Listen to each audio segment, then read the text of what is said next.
So slides? for the slides, we're waiting for the slides to come up. We'll see. Yes. So there are slides that will be coming up, and not just slides, picture in a picture. So there we go. Hey, it works. I love your confidence, Adam. Very impressed.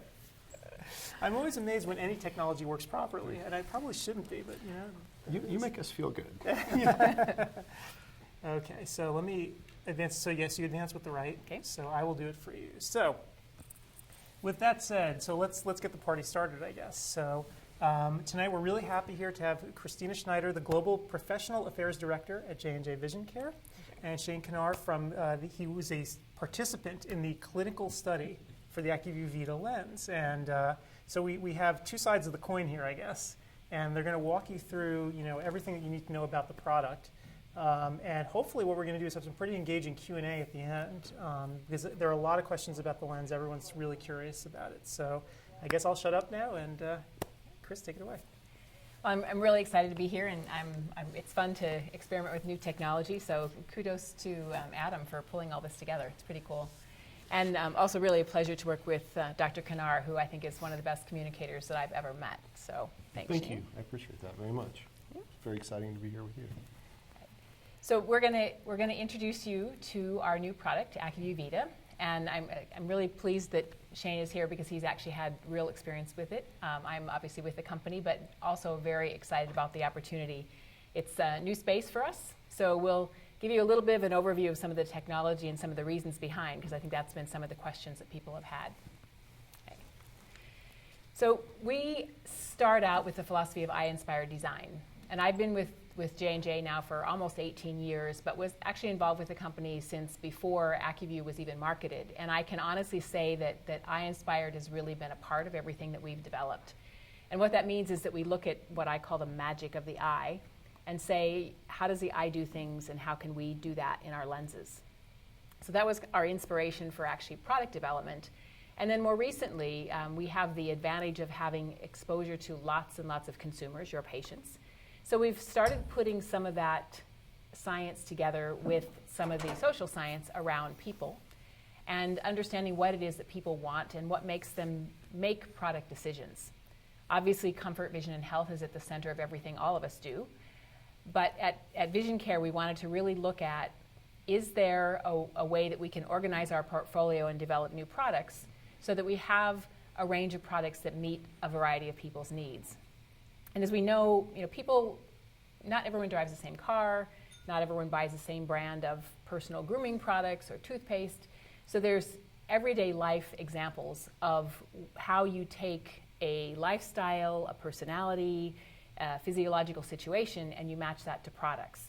So that's how our eye-inspired design is evolving. I just want to jump in for a second with kind of my soapbox opinion. That's what's great about our profession and what we do every day, and maybe outside the scope of VITA, but what I think is important to convey is every day when we see a patient, that's our challenge. There's no magic bullet for anybody, so it's combining what you see in the exam room, what your interaction with the patient is like, and providing the best experience for that patient. So we should be challenged. We cannot be replaced by an online exam. We can't be replaced by something that has none of that interaction. Yeah, and I'm flanked by two really extraordinary communicators, and that's really what it's about. It's about having the tools to understand your patient, to talk to them about what matters to them, and then tell them why you're prescribing and putting that all together. So you guys do that really well, and I think that's why you've been so successful at what you do. So. We have, again, had the opportunity to look at tens of thousands of interviews and information from patients around the world. And what we found is, just like in everything else, that there are patients who have different needs. And we've divided them currently into 4 categories. And those 4 categories are very much overlapping categories. So everybody has a little bit of everything. But the real secret is having, again, that conversation with your patient to find out where they are in their life. Things do change over time. Even within a family, people might have different needs. So prescribing one product all the time, there's no one size that fits all. We also know that just talking about modality, how often you replace a lens or how much it costs, or even just saying I'm going to prescribe the best for everyone, that isn't really addressing patient needs. So matching this, what we know about our patients, what we do in our professional lives, looking at their eyes, And then really trying to understand more about the products is how we have this great conversation. So if you kind of go around our wheel, eye enhancement's relatively obvious. It's people who want to have a natural looking enhancement to their appearance, and there can be any number of reasons for that. There are other people who feel their eyes are just sensitive, and they may have had prior problems with solutions, or they might have had lid problems, or they might just think, I'm a sensitive-eyed person. The challenging environments is another area where we've actually just launched a new product in that space. But these are people, there's a personality there. They've got to get things done. They challenge their eyes by what they do, working on digital devices all day long, working in air-conditioned or heated environments, moving between lots of different environments. And so if you think about that personality and the environment, these are people who are probably going to be in shorter replacement schedules. Then you come to the maximize wear quadrant, and quite honestly, this is a place where we haven't spent a whole lot of time. These are people who are willing to make an investment. Adam's here checking out all the equipment. Some people will make the investment, but they really want it to last, and they want it to perform every day of that lifestyle. So this is the profile of the maximizer. And that, in our world, I don't know, Shane, if you want to have an opinion about, is that a monthly patient, or who is that? It is, and I think when you look at this wheel, and what's really interesting is how it plays out in our practice, because obviously, ideally, I think it's better to replace your lens every day, and ideally, I'd have everybody in a single-use modality. But in my practice, I have about a third in single use, a third in a 2-week replacement, and a third in a monthly modality. So I live in Southeast Kansas, a place that I love, but it's just not a disposable mentality. If you look at my dad, he's got a huge barn out back that has everything he ever owned. So people, My mom. People don't just throw things away routinely. And so I have this patient base that wants to maximize their wear. They want to feel like they've made a good buying choice and created value. And that's where I think we can step in. And I think as we start to look at Sam, we can start to see somebody who really looks at maximized wear. Who would that be in my practice? I can give you a couple of examples. It could be somebody who is a graduate student like Sam here, who likes to volunteer, and maybe he's value conscious, and maybe his parents are still helping pay the bills and they're value conscious. So they want to feel like they've made a great choice when they buy their product. Another example I see in my practice routinely would be a family that has 3 children and all 5 people wear contacts, and single-use product is just cost prohibitive for that family. They want a great product, they just can't afford a single-use product. So what lens would I prescribe for that patient today? So I have a patient sitting in my chair. They want to feel like they've had a great consistent contact lens experience. They want to feel like they're getting something that's healthy and beneficial, and that's what I want to provide, but they've made it clear they're not going to use a single-use product. How do I meet that patient's needs? Well, let's look at what's out there, and I think as we go through this lecture, we'll see what kind of experience patients are having with the current offerings in the monthly modality. And it's interesting, as someone who works for the ACUVUE brand, we have always, and actually still do, believe that shorter is better. But as Dr. Kennard points out, there are people who, for whatever reason, whether it's financial or whether it's ecological, they want something that is more enduring and more lasting. We've not played in that space, but over the last number of years, it's become very clear there is a market in that space. And so we wanted to look at it and believe that while shorter is still better, we also thought maybe better is better. So that kind of kicked off our development efforts. I think it's interesting you mentioned the ecological standpoint, because if you look at some of the data, somebody wearing single-use modality doesn't create much more waste than somebody wearing a 2-week replacement or a monthly replacement and the bottles they use with solution. So the ecological environment factor maybe isn't as big as it's perceived by our patients sometimes. And in Jacksonville, they actually do single-stream recycling, so you can actually recycle your little bowls from your contact lenses. So yeah, there are options for everybody. So, all right, so tonight we're going to walk you through. I'll take over some of the technical part, and I'll let Shane talk to you about some of his clinical experiences. But there are three pieces of the information we're going to share with you tonight. The first one is around this particular patient type and what it was about the research that we did in the field with real contact lens wearers that made us believe that there's a gap in this particular space in monthly wear. We'll talk to you a little bit about the technology, this HydroMax technology, which is maximizing, maintaining moisture, which we know is one of the key factors in what makes a contact lens comfortable over time. And then I'll kick it back over to Shane to talk more about his experiences with the lens in his practice and also in some of the clinical studies, and see if we're actually living up to our promise of reliable, superior comfort all month long. So that's kind of the agenda for tonight. So we'll start off with some information about the patient need. And again, we have the luxury of having some really phenomenal market researchers with us, and also some partnerships with people out in the field who do this for a living. So there are research agencies around the world who make their job to know what consumers, again our patients, are really thinking and feeling at any given time. So we took advantage of some of these methodologies and partnered with a couple of these agencies to really go out there and look at this patient who we're going to call Sam, that Shane introduced you to. So the first study was a really interesting methodology, and this company Cadence, that is out of Boston, brought us this methodology, and some of you may have heard about this with our one-day lens as well. They have technology now that everything's digital to actually deploy a survey to a patient every single day.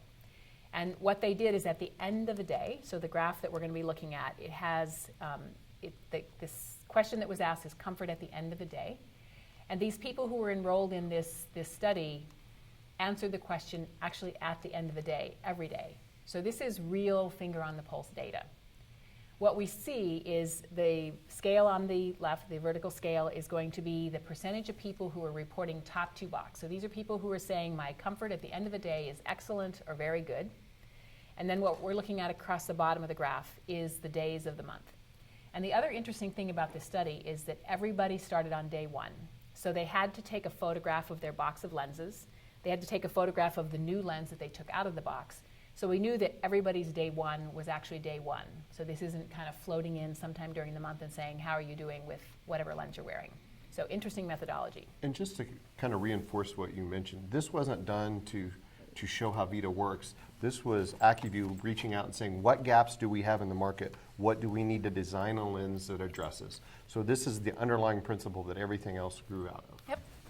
So this particular study, 237 patients, so a decent size. The patients in this study were actually wearers of Biofinity and Air Optics Aqua. At the time, Ultra was not in the market, and obviously VITA was not in the market. But this, again, is looking at, is there a need out there that we can address by bringing a new product to market? And what we saw is probably not a big surprise. If you look at the percentage of people who are, what I call them on the happy bus, the highly satisfied people, that number goes down as the month goes on. And what you see kind of in the middle of the graph is that you'll start to see big fluctuations. So there's a lot more variability in who's happy and who's not as you go out through the month. The other interesting thing is when you get to that sort of middle of that third week, you're starting to see that line cross the 50% line. So now what we're seeing is that it's kind of a 50-50 chance that you're going to have highly satisfied patients in those final 2 weeks. Does that sound reasonable to you in your clinical experience? You know, it does sound reasonable. When we stop and look at what patients are telling us, it's not a huge number complaining about monthly comfort and vision. It's maybe 20%, but this study really taught me two things. The first is, how do we evolve the question? And even in the 16 years I've been in practice, I think it becomes more and more important to drill down into what your patients are really experiencing, because if you simply say, how are your contacts doing? At least where I live, the response is always, all right. And that's not the expectation. I don't want them to think my practice is all right or I'm all right as a provider. I want to exceed that. So better questions, we see more complaints.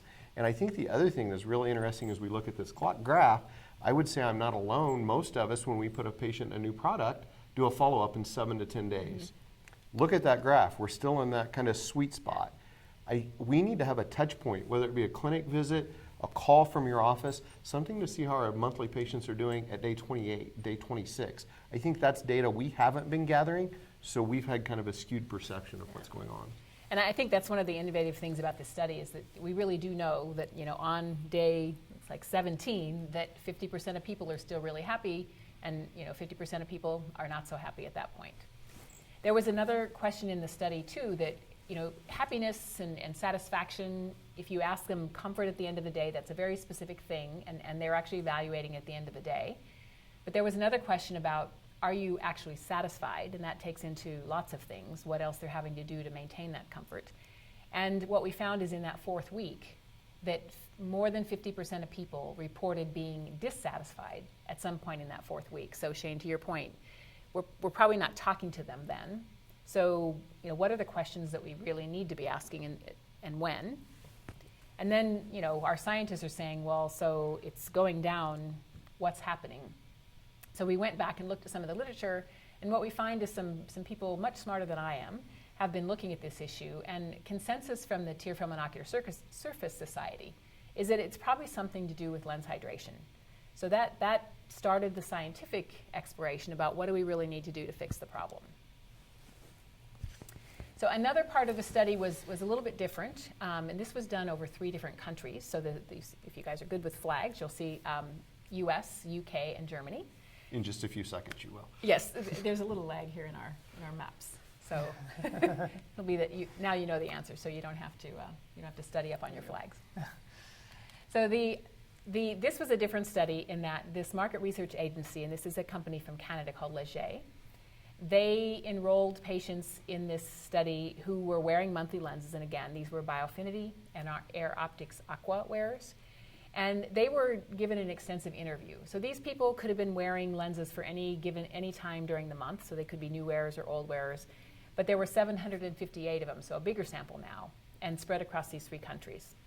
And they went through their interviews trying to understand what were the experiences these people were having. And what they found is that over 2/3 of these people said that they do experience comfort-related issues. And the comfort-related issues were one of the 4 things that you see on the screen here. And they could describe it various ways, but that's another interesting thing about people is they're not all the same. They don't use the same words. And so I think we need to also listen to what the words they're using. I think you're exactly right, and I think it's really, the onus is on us. I'm so blessed to have the staff I have, and I think gathering this information, a lot of my practice has grown because of the people that work with me. And I think having your staff work together to ask those questions, to figure out from the time they get to the office, the time they leave, what's going on, because in today's managed care world, you don't have enough time to sit and have a long discussion. It's the team approach making that work. Yeah. I also think the doctor's a little bit intimidating too. I always found my assistant could get a lot more information out of the patient than I could. So I think that's a very valid point. I don't know if that's intimidation or just time, but okay. So think about what is it that you're doing that will allow the patient, I call it raising their hand, to really tell you they may or may not be having a problem. So when we went back and looked at some of the data in this study, there was some other data that I'm going to let Shane comment on as well about how these patients were reacting to this feeling of discomfort. So remember that over 2/3 of the people are saying, I'm really not comfortable all month long. The first thing that we found out is, and this is pretty much human behavior, people will do what they have to do to fix a problem, and humans are ingenious at this. What we found is that 84% of these people were having to do something to maintain the comfort that they expected throughout the month. And that could be re-wetting drops, could be taking their lens out, could be touching it, moving it around on their eyes, one of my favorite techniques, or even just taking a break from lens wear. 82% of that group of people who were having comfort issues were finding that process and that feeling to be really frustrating. So frustrated, annoyed, inconvenienced were some of the words they used. And then this is something that I'm going to send it back to Shane again. 73% of those patients said they didn't plan on talking to their professional about it. So I think that was a really interesting statistic for me. Well, yeah, and I think the first thing I thought was 73% of my patients can't be having a complaint and not telling me. There's no way that's true. But then as I started to assimilate this data and think through it, I messed up my left shoulder playing football. It pretty much hurts and aches every day. But if you ask me how I'm doing, I'd tell you I'm doing great, because that left shoulder hurting is kind of my norm. That's okay. What's happening above that? That's what's happening with these patients. We have developed a plan where they have a contact lens experience in their mind that evolves these compensating behaviors, maybe limiting lens wear, drops, touching your eye, some way to make their lens comfortable. That's what they consider the norm. Then the more I thought about this, the more excited I got, because that means 73% of patients I have a chance to give that wow factor to. So our practice has grown, I think, at a nice clip since 2009, and I think a lot of that is because we try to exceed patient experience. nobody's going to go out and talk about an average experience they had. And especially in today's world of social media, they will really step out when something's great, really good, or really bad. And I think we need to provide that. So now I have 73% of patients that I can give a better experience than they've ever predicted.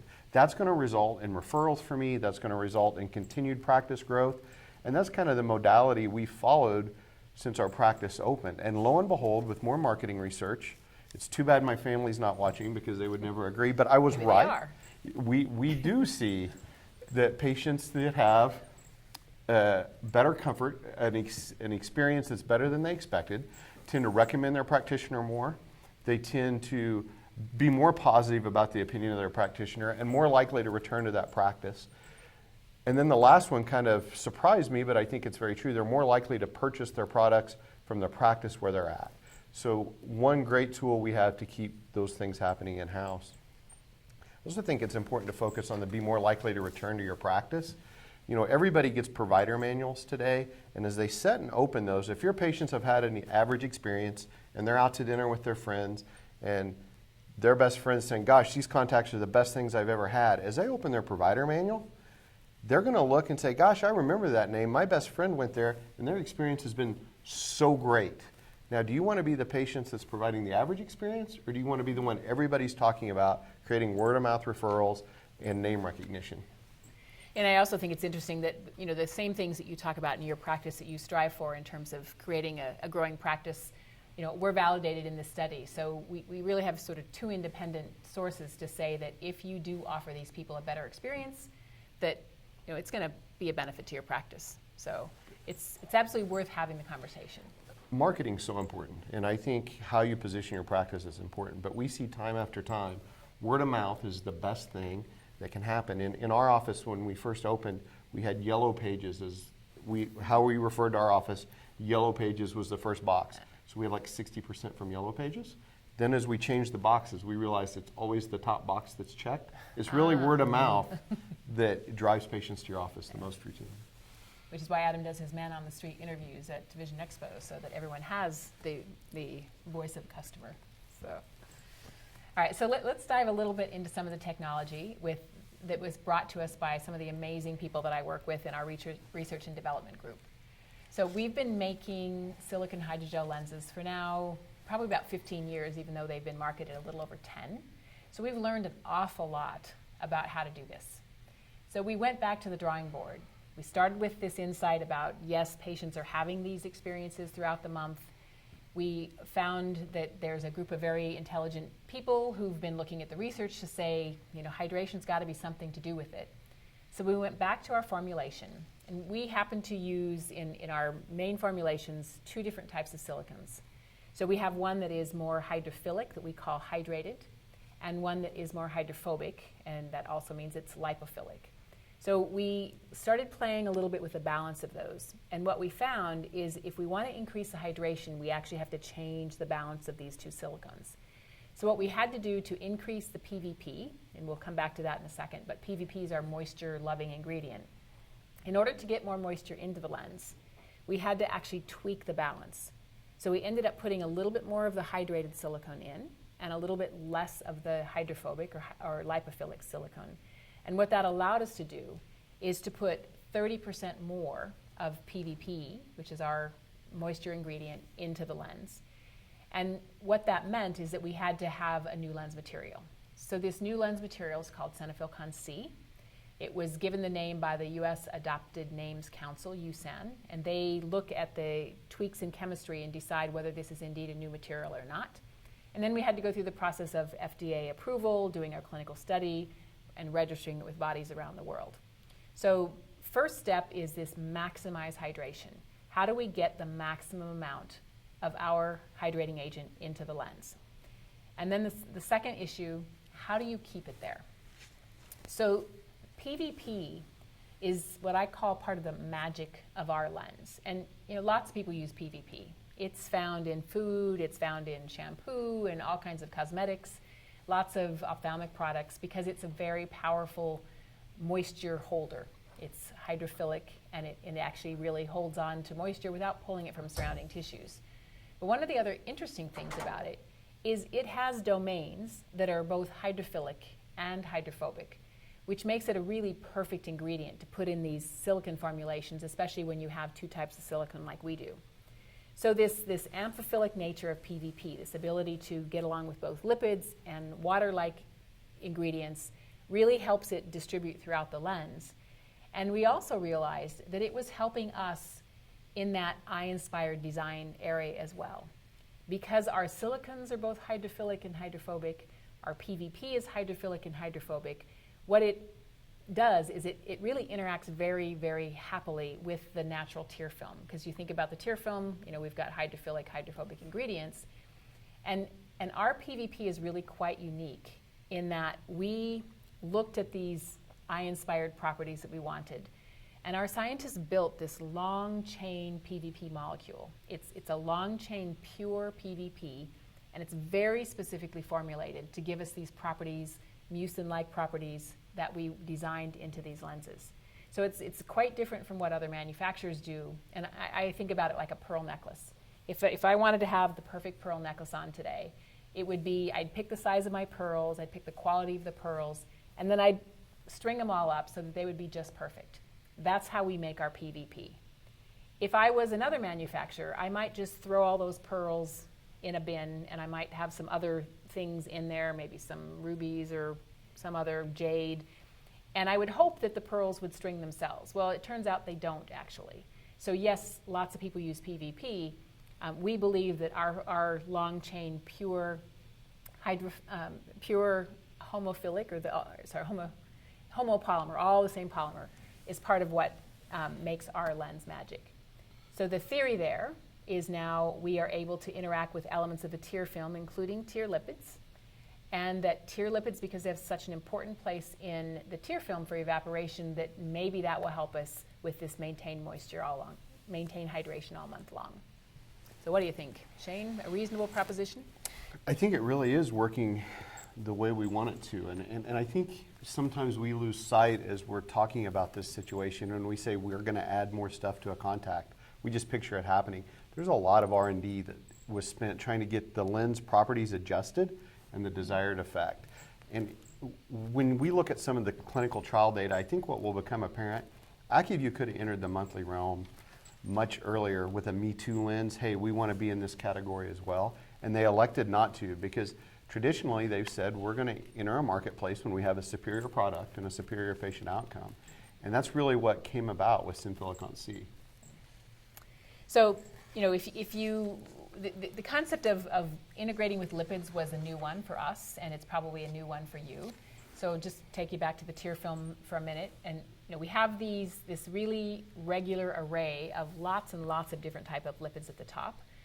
There are polar and nonpolar lipids, and that matrix and that very precise alignment helps it integrate with the hydrophilic tear film. So you've got, again, if you think about the properties of PVP, they're in the tear film, and then you have the mucin layer at the bottom. And also, if you think about when you blink, what happens is it's almost like a wave crashing. Those lipids are actually going to be pulled down into the tear film, pulled down near the lens.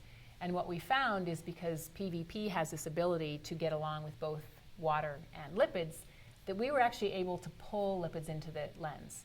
And one of the things that one of our research partners found when they were looking at some of the analyses is that it tended to be that people who had better comfort experiences actually were showing up having higher profiles of lipids in their lens. And this was the first hint that lipids were really going to be an important part of this new chemistry. So the first thing we had to do is find out, how do we see them? So we worked with a research group where they used confocal microscopy, and they used fluorescent tagged lipids. And so you can actually drive the confocal through the lens, and you can actually see these fluorescent bodies throughout the lens. And that told us that in fact our lens was actually integrating these lipids throughout the lens. What happens when you integrate them is now they're not sitting on the surface, so they're not able to aggregate and degrade, forming physical deposits. So the integration is really important, again, in a monthly lens, to make sure that you're not letting those lipids aggregate and degrade on the surface. And I think as we went through the trial, we saw a very low deposit profile.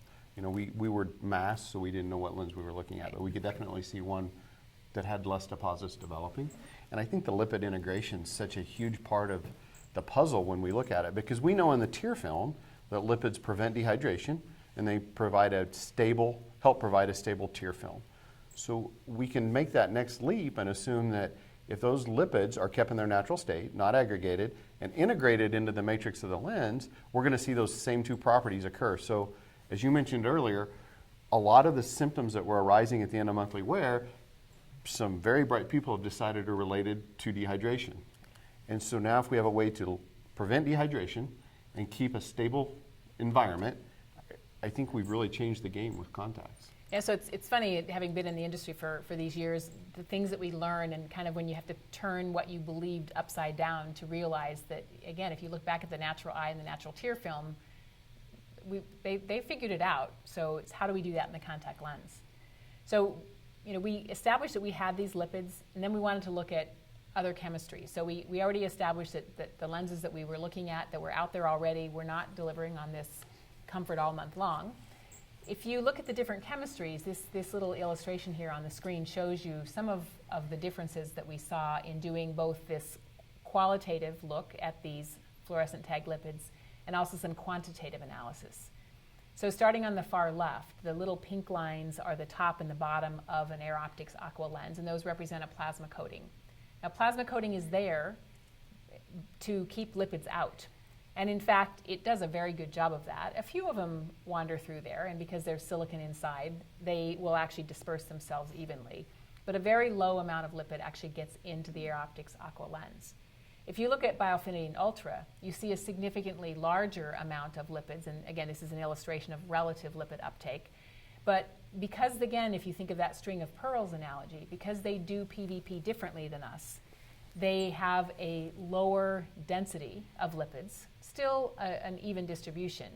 But it turned out that the ACUVUE VITA lens, if you looked at lenses exposed to lipids over 30 days, the VITA was able to incorporate up to twice as many lipids as the nearest competitors, and many, many more times than the coated lens in Air Optics Aqua.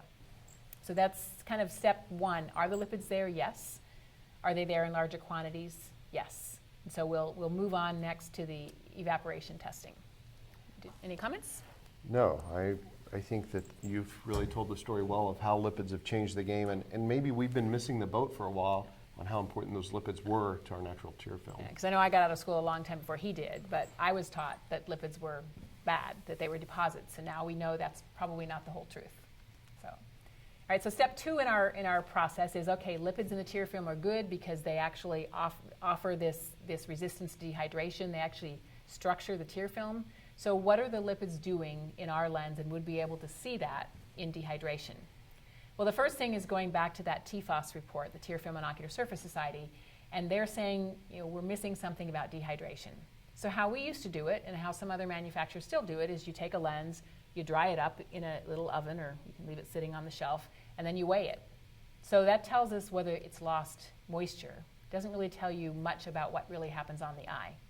So our scientists went back and said, let's get a situation that's a little bit more eye-inspired.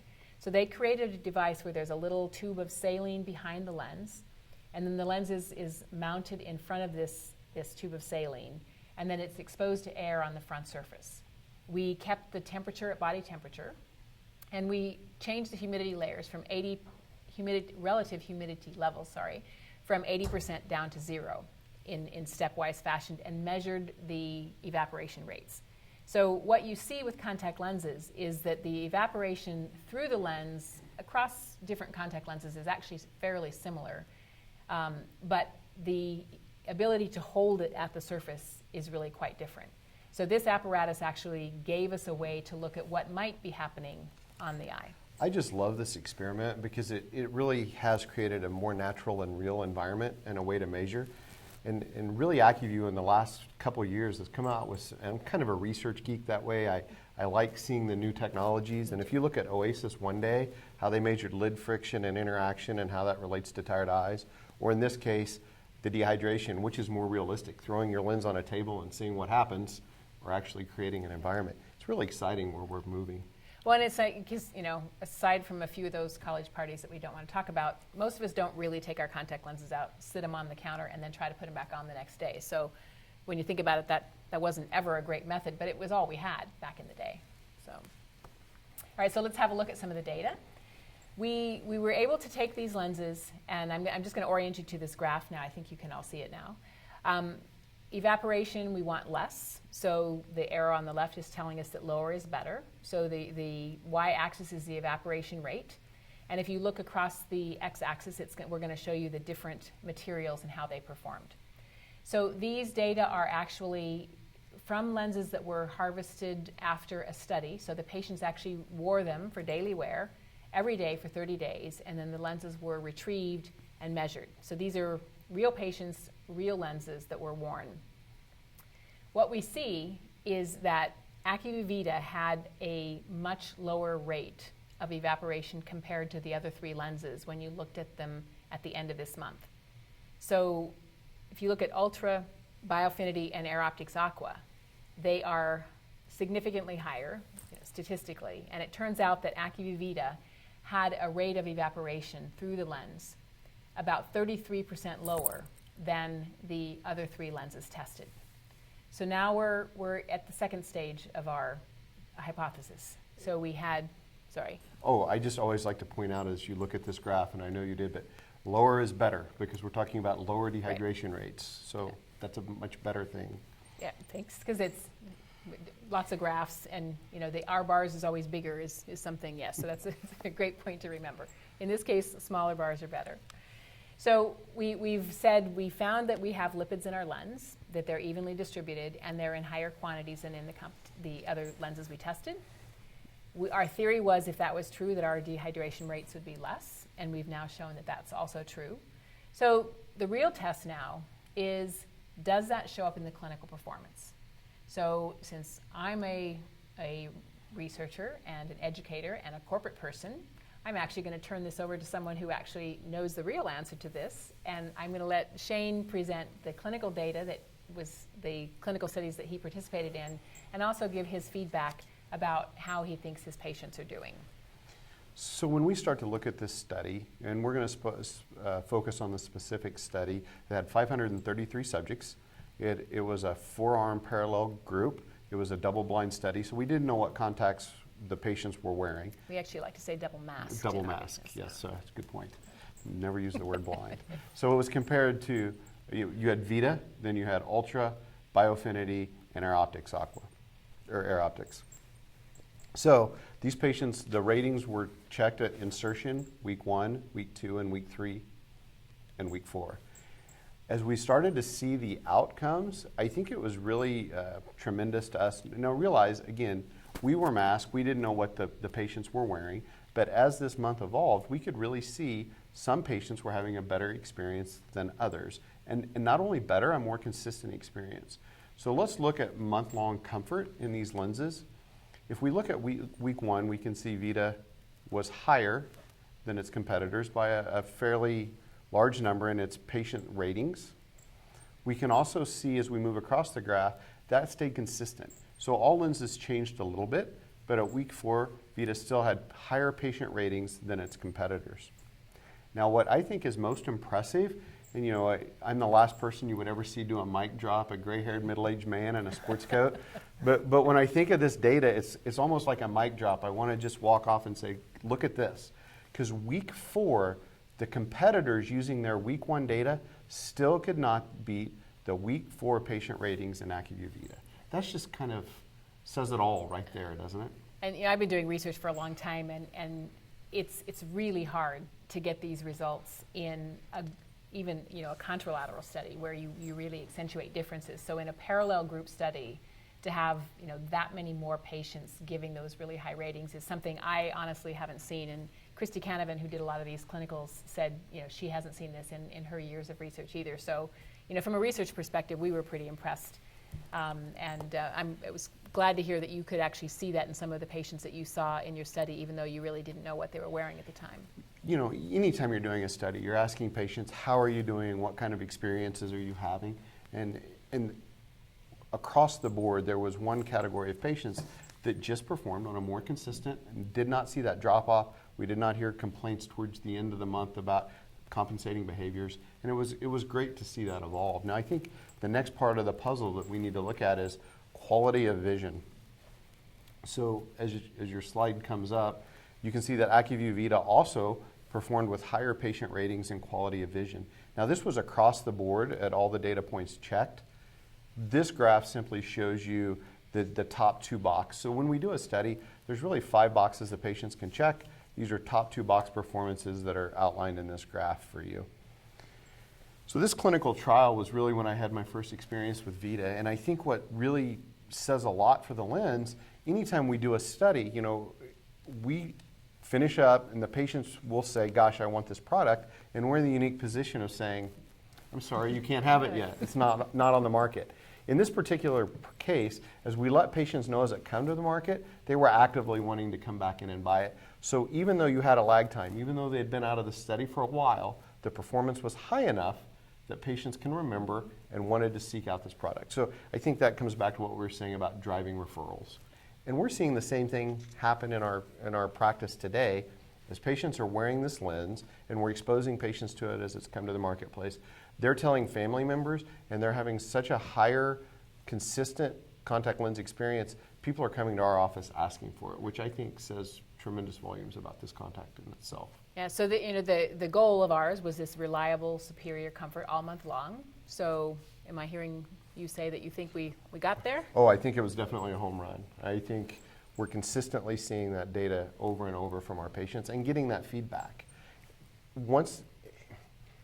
So I will encourage you guys to do this, and it's hard to do in this setting a little bit, but when I talk about this lens in other places, what I want you guys to try to do is fit 10 patients in VITA lens.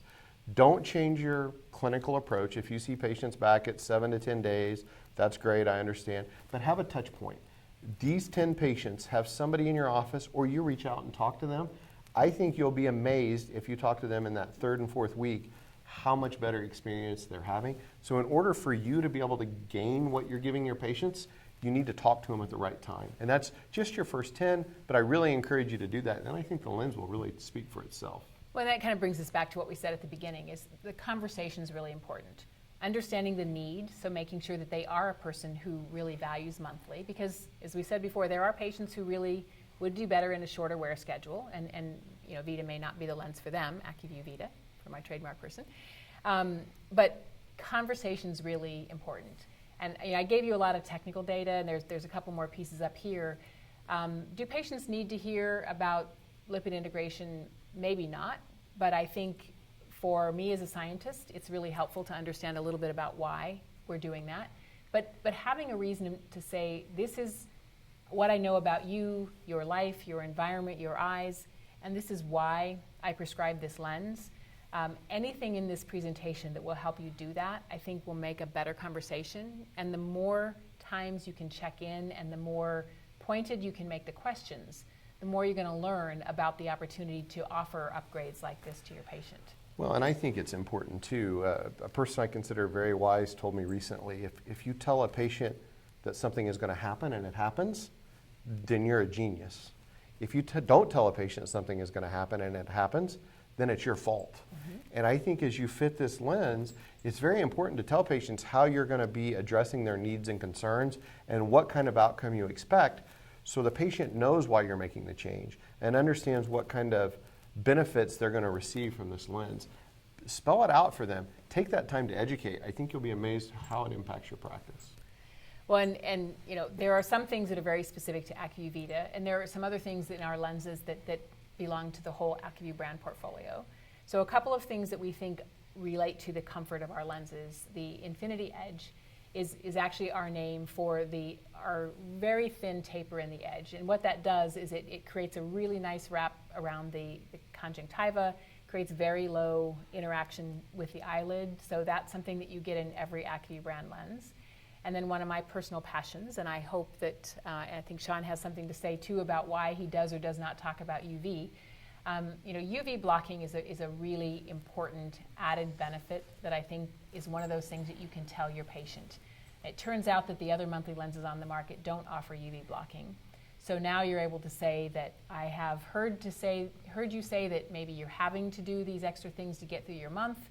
I have a lens that in Shane's case, that I've tested and I really believe is going to be a better option for you. And oh, by the way, it's going to provide that first important layer of always-on protection for you in your UV protection regimen for your eyes. We're going to send you to the dispensary, add a pair of sunglasses for that, and when the sun's high in the sky, add a wide-brimmed hat to keep the sun off your face. So that's just one more piece of medical information that says you care and says why you're prescribing this particular lens. And differentiate your practice. Not that other providers don't offer that. Do they take time to tell patients what they're doing? Because let's look at how UV conscious our society is. Mm-hmm. It's just, we look at so many ways to use sunblock and hats, and having kids myself, I can tell you I see my kids out and they all have sunglasses, and 9 times out of 10 they're on the brim of their hat or on their head. They're not actually wearing them. And I will say I was as guilty as anybody. UV didn't always enter my discussion because, as I mentioned in the beginning, I have a third, and a third. So I had this 1/3 of my practice I couldn't discuss UV because I didn't have a great modality. Now I can address that top to bottom with all my patients and have the UV discussion. So now we have a value-added benefit that costs me nothing more and helps me tie patients to my practice. And I'd never thought about the fact that because you couldn't offer it to everyone, you wouldn't bring it up at all, because I'm really passionate about the subject. So that made a lot of sense when I heard you say that. So you can talk about it now, even with your monthly patients. Well, and let's kind of look at what we've discussed with VITA. We know there's a category of our patients, whatever percentage you have, that are wearing monthly products, and they may be silent sufferers. We need to do a better job of drilling down and finding out what their contact lens experience is like at the end of the month. We know that ACUVUE's come out with HydroMax technology, which maximizes that lens experience for the month. It's a step forward. It's a new material, and it provides better patient rankings for comfort and vision both. And we know that we have this consistent all-month long wear experience for the patients. I just wanted to just step back a little bit and back to the communication issue, which, as you can tell, is another one of my favorite things to talk about. And again, 2 brilliant communicators with me here tonight who I think would probably agree that your job in communicating with your patient is never done. So a couple things we need to do is we need to really listen to some of the things that Dr. Kennard told us about. How are we really listening better for these silent sufferers? Are we having someone in our office do something different? Are we contacting them at a different time? Are we asking questions differently so they can really say, yeah, I get through my month, but it's not the experience that I expected, but I was afraid to ask for more. Second thing is, this is a reusable lens. And compliance has been, people misuse that word a lot, but in reality, there's really 3 steps to compliance. You have to first be motivated to do what you're supposed to be doing. So let's help our patients understand why it's important to change their lenses, to rub their lenses, to change their case, to use the right solutions.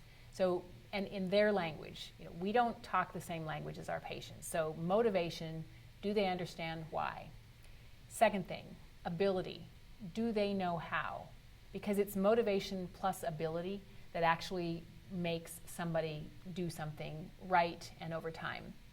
So every visit, ask them again, what are you using to clean your lenses with? What are you storing them? What color is the box? What color is the bottle?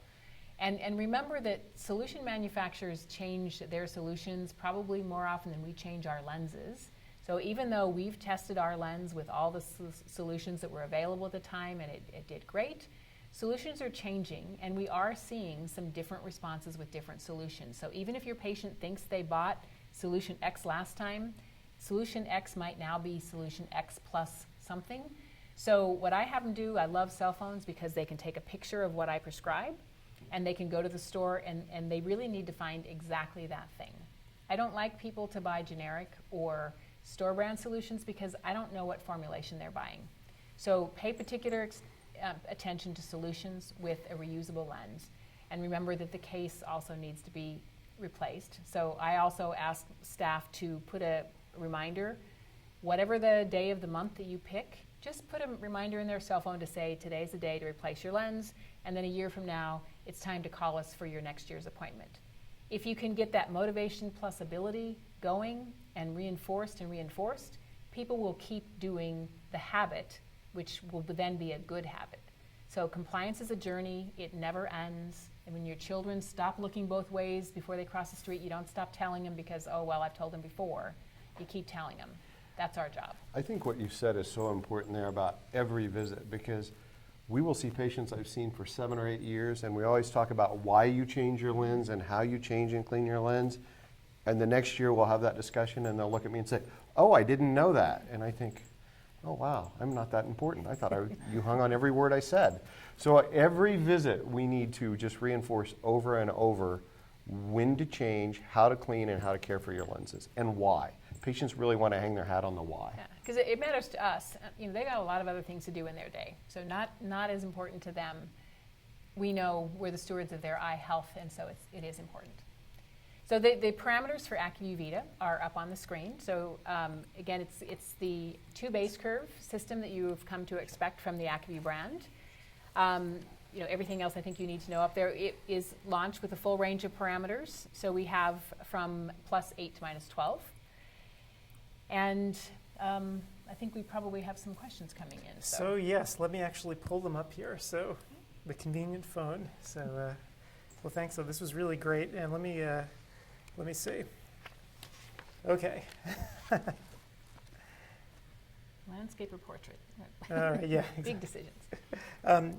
Okay. So question here. Bigger type or bigger type. Sounds like VITA is a great lens choice for dry eye patients. Were any of the study patients dry eye patients? So very good question. So remember, if you go back to our wheel at the beginning, any patient, I'll give you my clinical opinion and also supported by data in this analysis we've done through the years at coming up with these 4 quadrants.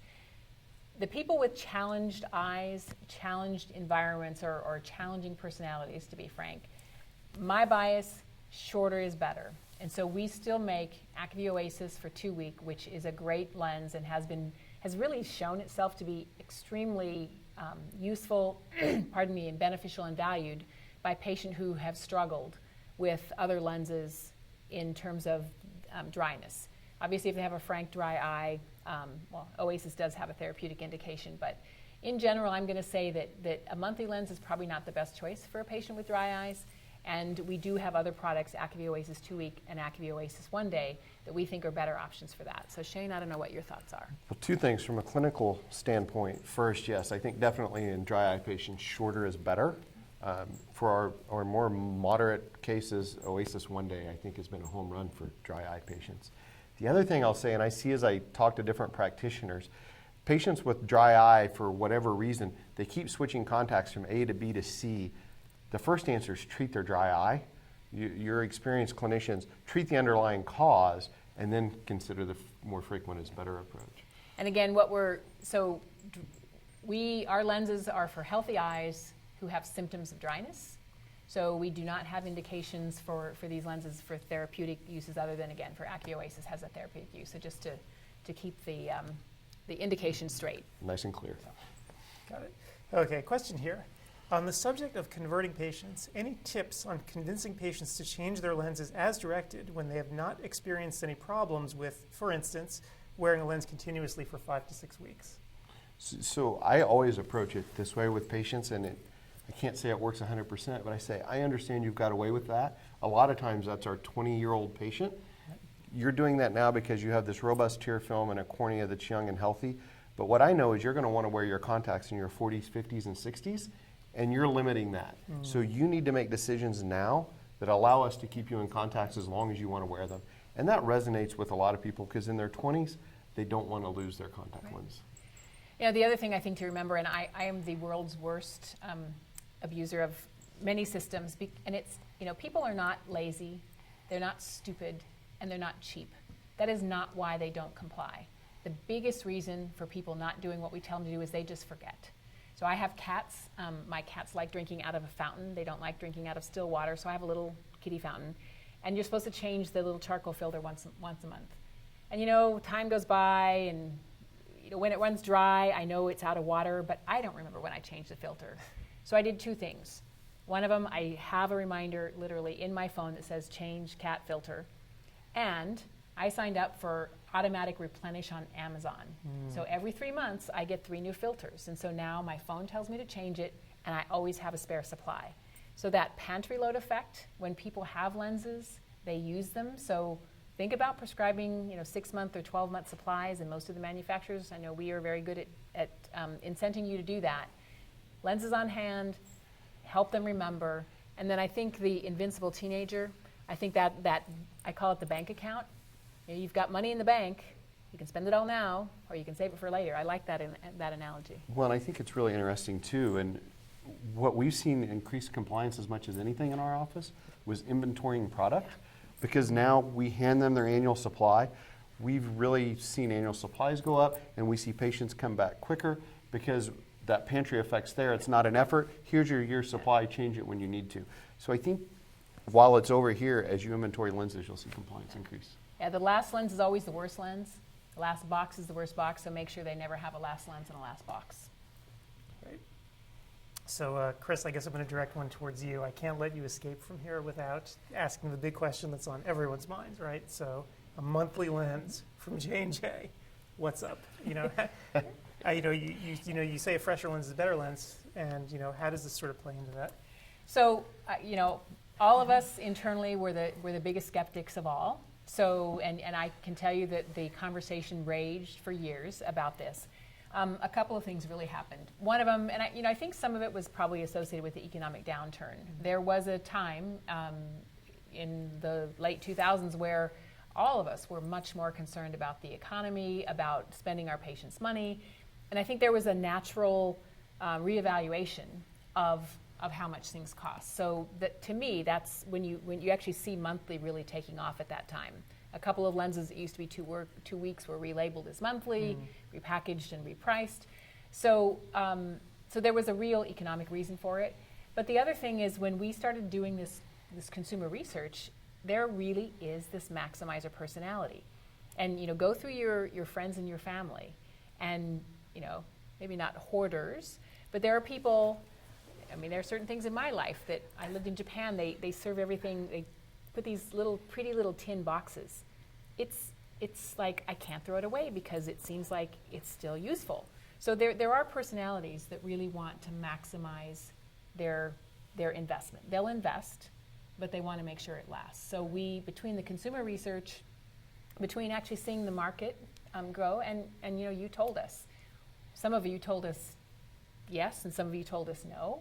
But I can't tell you how many times I heard, Chris, when are you guys going to come out with a monthly lens? So shorter is better. We think better is better. And it took us a while, really, honestly, to get to the learning that we needed to say, yes, there's a market, and to the technology to say, we can do it better. So I hope that helps. And from a clinician standpoint, I want all of my patients to have the best experience they can have. And what I'm excited about with this product is ACUVUE has a certain reputation of patient comfort, high quality lens. I now have a lens that's going to fit that third of my practice who wears monthly lenses. And if you're in a highly single-use practice and it's 98%, don't you still want the 2% who are monthly to have the best possible experience they can have? Right. And I think that's what this lens provides us, and I think ACUVUE came to the table with that and offered it to the practitioners that they thought had a need. And the nice thing is, we do have a portfolio. So we now have a monthly. We have the leading, selling, sold, worn, recommended 2-week lens, pretty much on the planet. We have a 1-day portfolio of a hydrogel and a silicone hydrogel, 2 silicone hydrogels actually, that are performing extremely strongly. So, it's nice because you have that portfolio of patients. We have a portfolio of lenses, and we're hoping to work together with you to better understand how those two match and how we can help you with a richer conversation so that patient knows they're the only thing in your sights, and that you're doing everything you can to provide them the best experience throughout their life, because it does change over time. Mm-hmm. Great. So very specific question here. So what sterilization system is best with VITA? And feel free to name names. It's people want advice. So. We tested our lens. There are a couple pieces to this. We did all our clinical studies with Pure Moist, with Hydroglide, and we had tested it with the major solution systems that were available at the time that we were doing all of our clinical testing. So we tested with the PHMB systems, the peroxide systems, and basically our testing said it was compatible with everything. So we don't have a very specific recommendation. I will tell you that there are some issues with not just ACUVUE lenses, but there have been reports with some of the peroxide systems that have incorporated these high molecular weight ingredients. Clear Care is one example where it was Clear Care and they added Hydroglide. We have had a couple reports with different ACUVUE lenses, and I've seen it with different companies as well. So I guess, you know, my suggestion to you, and this is always my advice for solutions, use what you think is best. If it's not working, try something else. But remember that the solution is something I think easily overlooked, and it's a very easy thing to change. So if you've been using a solution, something changes, make sure the solution hasn't changed. If a patient is using something and not having the experience that you expect, change the solution before you change the lens. And I think you'll come to the right decision for your practice. But it's complicated chemistry. So there's not an easy answer to say this lens, this patient's tears, and this solution will always work together. Right. I didn't name too many names. So question here, you mentioned this idea of lipid integration. So lipids, dirty word, right? Lipid deposits, as most people think. So reassure everyone, I guess, the difference between the two, you know. Well, I think when you look at that, lipids have developed this kind of dirty word type scenario. But lipids are an integral part of our tear film, and as we mentioned, they prevent dehydration and they provide a stable tear film. When they set on the front surface, they aggregate, and once they aggregate, they degrade and turn to move out of their natural state. Those are bad lipids. In this scenario, the lens is integrating good, healthy, natural state lipids into the lens, so we're getting the same benefits we have in our tears. So I think it's just key that you look at in their natural state, it's great, and this lens is integrating the natural state. So yeah, and there's a couple pieces, and it goes back to the question that was asked earlier. MGD, meibomian gland dysfunction, is a great example. So, you know, when you have really healthy tears, the lipids are in their natural state, they're performing their function, they're physically and chemically as they should be. When you start having MGD, the lipids start degrading, and there's a whole cascade. Lou Catania used to have a fabulous lecture on it. You know, there's a cycle called saponification, soap making. Lipids become soap-like, and they become irritating. And they also physically lose their structure, so then they don't create that layer anymore. So if you look at dry eye disease, there's actually a great example of good lipids have good outcomes, bad lipids have bad outcomes, and there's both physical and biochemical implications. So by pulling these healthy lipids, and again, this is where the maximizer is probably a pretty healthy patient, you're pulling those good lipids into the lens, and you're physically protecting them, because now they're not able to be out there exposed